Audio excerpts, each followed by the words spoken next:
Hello, it's John Heaton, and today I'm going to, it's quite exciting, this one for me, because I received a package in the mail a couple of days ago.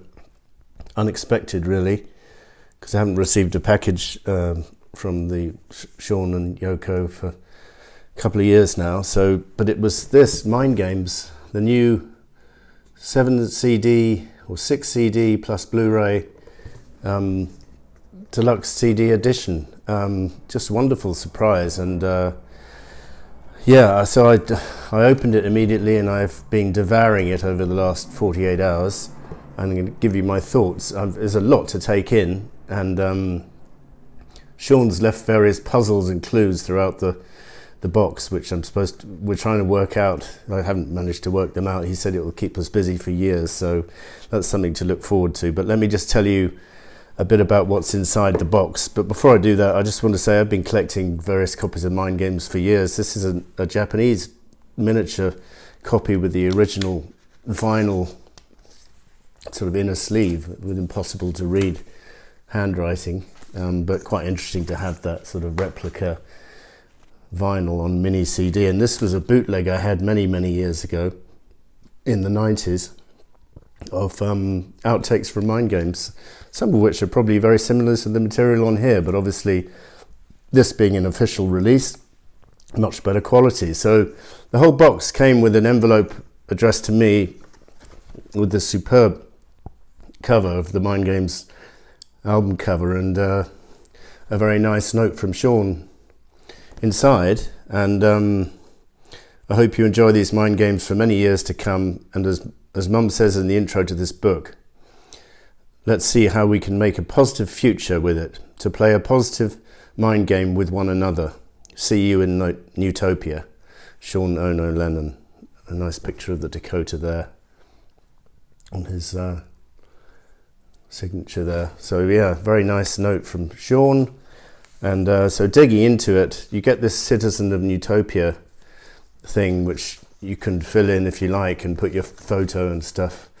And there's various clues hidden in the box, and I tried to find some of them. I did manage to find a couple, but they were in very small writing, literally written on the CD, and I tried to fill in this crossword puzzle. I didn't get very far, didn't fill it in on here. I filled it in on a separate piece of paper, and I'm not very good at crosswords anyway, so I've given that up for the time being, although I'll probably go back to it. But anyway, quite a neat Citizen of Newtopia card there, because obviously the Newtopian International Anthem was a silent track at the end of side 1 of this album, and Newtopia basically declares, you know, that anyone can be a citizen of the country, and they're pro-peace and anti-war and all the rest of it. So good stuff. And these delightful postcards included in the package. I think that replica of original postcards which would have been around at the time the album came out. I'm not completely sure of that, but they look like replicas. The Apple label there, and a second one. And these pictures were also used as adverts for the album in the music press. And this one was actually the Mind Games single that was used for the single. And then we've got this delightful sort of mini poster, which is very nice. I'm not going to put that on the wall. I'll try and keep it in mint condition here. And then the CDs come in this very neat package with the Declaration of Newtopia on the back there. So the track listing is here, and actually it is the same track listing on all 6 discs, but they're all different. So there's no replication here, and these are the discs here. The one missing is the one in my CD player currently. So basically what you get is the ultimate mixes, which is the newly remixed versions of all the tracks in their finished state. And then you've got something called Elemental Mix, which is kind of a stripped down version of each song with just some of the instruments featured, and usually with the vocal still, but with a couple of instruments missing. And then the Elements Mix is normally without the vocals and is sort of instrumental track. In some cases, just a couple of instruments, just to highlight those contributions more, and that works really well.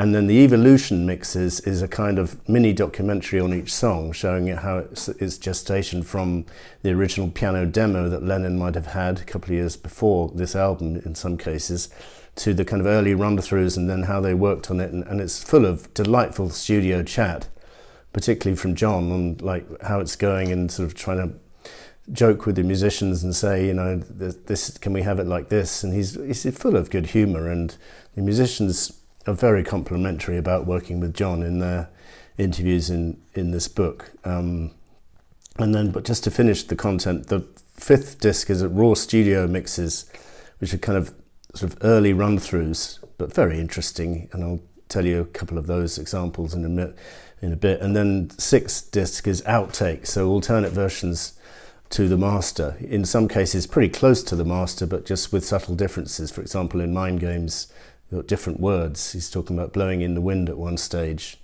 But I think the Lennon estate has hit upon a winning formula for the box sets they've come out with, you know, the Ultimate Mix, the Elemental Mix, the Elements Mix, the Evolution, Raw Studio Outtakes. Identical package in all respects to the Plastic Ono Band package. It's very similar to the Imagine one as well. The Imagine box is a different shape, and I don't actually have that one. But these two are identical in shape, which is nice.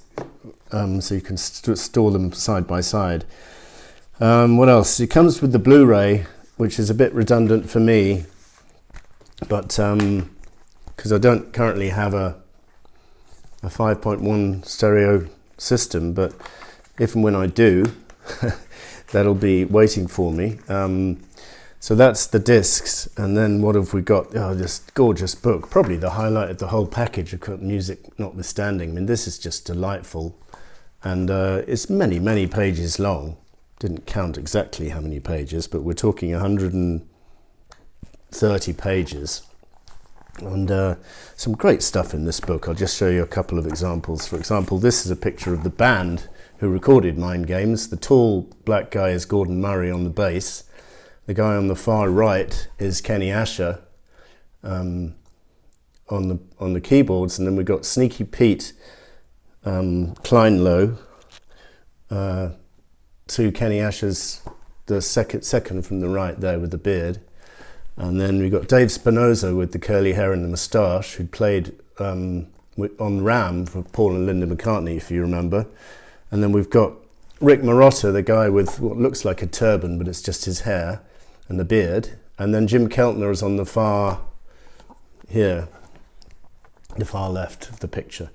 And yeah, so that's the band. And what a band it is. I mean, I remember some reviews at the time complaining that these Americans don't know how to do justice to some of John's songs, and John was even remarking in 1980 that they didn't quite grasp how to do reggae on the title track.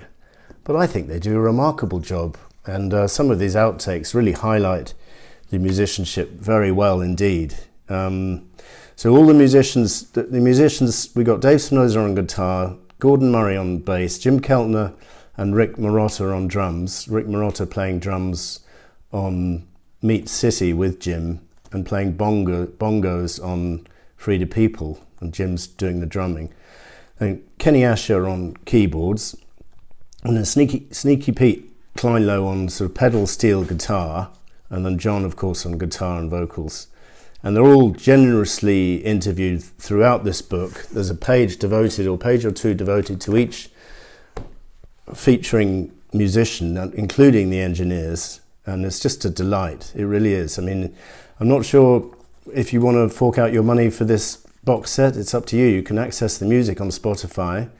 But if you're thinking about whether this is worth buying, I would say that it's beautifully packaged. And okay, it's a bit more expensive than, you know, how box sets used to be priced a few years ago, but it's not reached ridiculous proportions. It's still sort of, you know, not sort of relatively affordable. Unlike, I was seeing some friends of mine trying to get tickets to a Paul McCartney concert this morning and trying to sort of queue up on the phone. And, you know, we're talking 200 quid for the cheapest seat, and it's just absolutely ridiculous. So anyway, I digress. So these musicians had previously already featured on an album from Yoko called Feeling the Space. And basically Yoko was so pleased with them, she suggested to John that he use the same band for his album. And he liked the thought of that, and he met them all, and he got on like a house on fire with all of them. And that's evident from the studio chat throughout the box. It's particularly in the Evolution mixes, the studio chat, very warm, a bit like the Double Fantasy sessions, very warm sort of rapport between the musicians and John. So, by the way, there's some hidden tracks on here, but I haven't worked out how to access them, but no doubt that's part of the mind games which I should keep playing forever. And one of these days I'll work out how to access the hidden tracks. Things like Rock and Roll People is a hidden track, for example. An extra version of You Are Here, I noticed. Anyway, going back to the book, just show you a few more pages from the book. The album cover artwork, originally, fascinatingly, the scene is, I think it's New Mexico.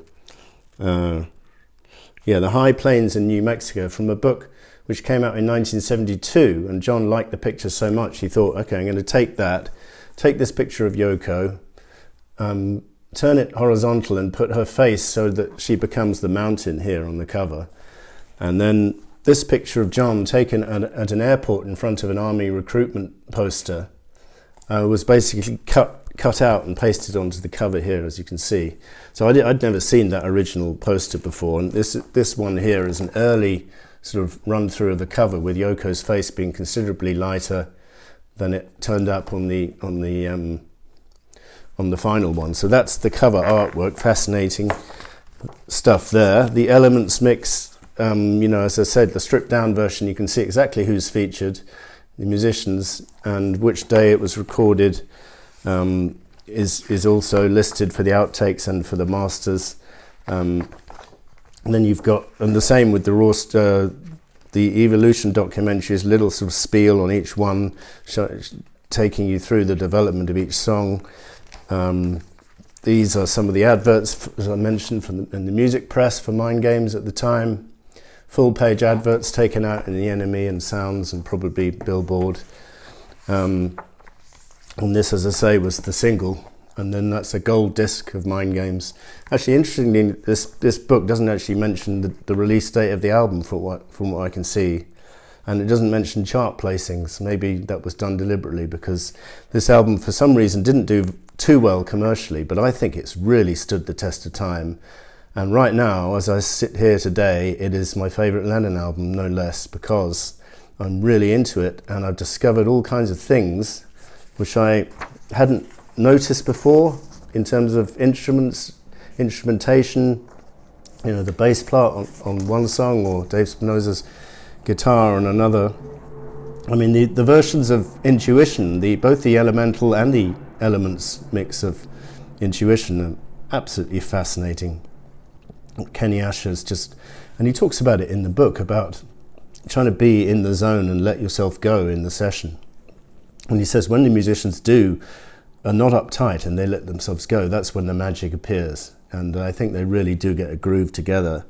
I know that they were all New York musicians. They'd probably played with each other before. In fact, they had done, I know, in many cases. Apart from, I don't think they'd played with Jim Keltner. But there's one Elements mix where they've just given you the bass of Gordon Murray and the drums of Jim and Rick, and it's just brilliant. It's a total groove. You play it loud, it's just like it's in your living room. The bass and two drummers, wonderful. And then the Elements mix, often, as I said, without the vocal, and One Day at a Time is actually quite pleasant to listen to. And I always thought the falsetto was a bit unnecessary. But the instrumental version, of course, loses the vocal completely. It's just got keyboards and the bass on one version, and it's very pleasant.